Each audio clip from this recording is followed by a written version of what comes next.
ரெண்டு நாள் கரண்ட் இல்லை. முன்னாடி அந்த காலத்தில் இப்படி தான் கரண்ட் இல்லாமல் வாழ்ந்தாங்களோ தெரில. கரண்ட்டும் இல்லை, தண்ணி இல்லை, படாத பாடுபட்டோம் கைஸ். படாத பாடுபட்டாச்சு இந்த ஊரில்.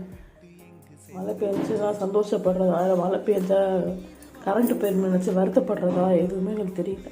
ஏதோ 2 நாள் கரண்ட் இல்லாமல் ஈவினிங் தான் வந்துச்சு. ஸோ ஃபோன்லேயே சார்ஜ் இல்லை, அவங்க அண்ணா பார்த்து பேச முடியல. சரி, இன்றைக்கி நம்ம எப்பயும் போலமா சாப்பாடுகள் என்னென்னு பார்த்துக்கலாம். பார்த்திங்கன்னா சாப்பாடு வச்சோமா அதில் மிஞ்சிருச்சு. ஸோ இந்த களி பட்டுக்கு 2 தடவை போட்டு காமிச்சு வச்சாச்சு சாப்பாடு. இது வந்து பார்த்திங்கன்னா சோயாபீன்ஸ் கூட்டு. என்னடா உடம்பு எடுத்துருக்குன்னு பார்த்தீங்கன்னா பசிச்சு ரொம்ப பசி, அதனால சாப்பிட்டாச்சு. இது வந்து தக்காளி சாதம்.